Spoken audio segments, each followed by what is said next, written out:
Edo State Deputy Governor Philip Shaibu clashes with Godwin Obaseki, calls for responsive leadership. Can you imagine? They are still clashing.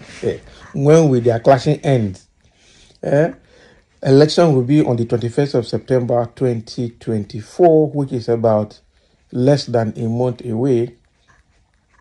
So, that is about 3 weeks and some days away, about 4 weeks away anyway.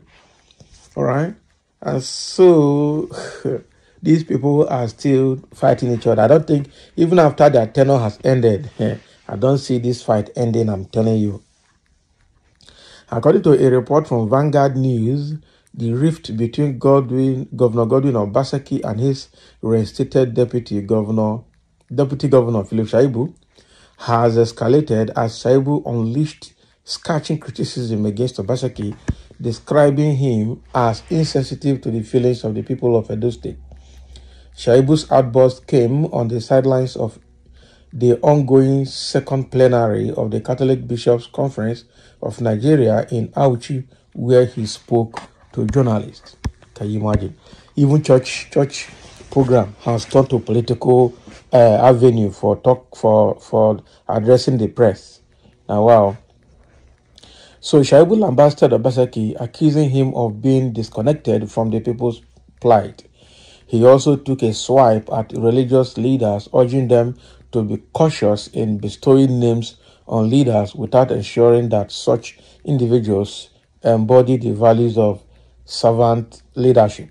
Shaibu's comments were a clear reference to Obaseki, who has been at loggerheads with his Deputy Governor Philip Shaibu.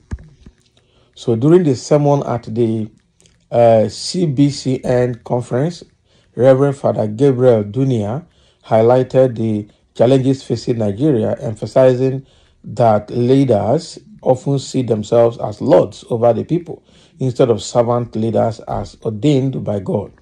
Shaibu echoed this sentiment, stressing that leaders must be responsive to the people and prioritize their needs. Okay, so the ongoing feud between Obaseki and Shaibu has raised concerns about the governance of Edo State and the welfare of its citizens. So they went for a conference, right? This is a Catholic Bishops' Conference of Nigeria.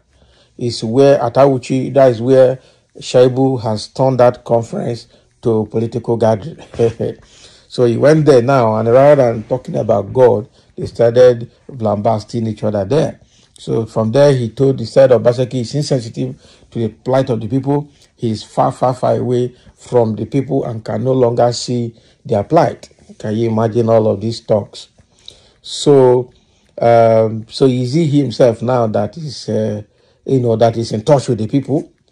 Because people are also saying that if Shaibu eventually becomes the governor of Edo State, is likely going to be the Wike of Rivers State or the Wike of Edo State, because his drive. I understand that he has been maltreated by his boss Obaseki, because he helped Obaseki to be what he is today, especially in sustaining his governorship ambition. But these people have left the meat of the matter, which is discussing issues that will benefit the state, to fighting each other's personality. I don't know when this kind of politics of bitterness will end. Okay, so that is what this man is saying. Let's dive into the details to hear exactly what others are saying about this feud between two of them. So Shaibu has no political relevance. Kazakuzu says Shaibu has no political relevance. Now, wow. Some say, keep fooling yourself. You will never get to the seat of governor in the next 850 years. Can you imagine? So they're still lambasting Obaseki. Lambasting Shaibu here. But the question is Shaibu totally wrong?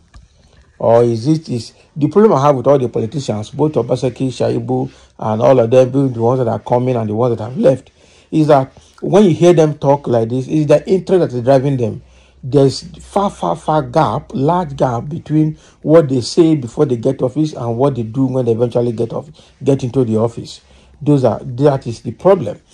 A lot of them don't do what they say or what they campaign with when they eventually enter the office. So that makes me think that no politician is to be trusted, and that is it. As I always say, the earlier you respect yourself, the better for you. That's still talking to Obaseki. Shaibu.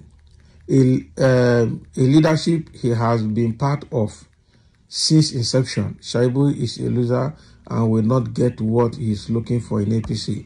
Can you imagine? So they're still blasting him. Oh, this man is desperate like Oshomole. You're not be lying. Oshomole is desperate to be the godfather of Edo State. The godfatherism he could not do with Obaseki, he wants to do with Akpakomiza. That is what I see there. And I see a situation where they might force Akpakomiza to do one term because of his personality, and then probably put Philip Shaibu to do the second term. But the problem I have with Philip Shaibu is if he enters there, is he going to do only one term? Because he will do one term and they want to do another term to complete it. So say this man is desperate like Shomole, not be lie. Nigerian leaders never look back. They don't look back at all. So the question now is the fight between Shaibu and Obaseki, when will it end? Now that Shaibu has been reinstated as deputy governor of the state, I wonder how he's working and where he's working from. Is he working from his house, or is he working from the office of the deputy governor in GRA? Other way is he working from? That is the question. Yeah. And again, what is the communication between him and Obaseki? Is he just a deputy governor on paper? Because now Obaseki is the only governor in Nigeria that has two deputies. He has what is his name? Godwin as Omobayo, Godwin as his deputy, and they say that is the authentic deputy. Shaibu is a deputy reinstated by the court.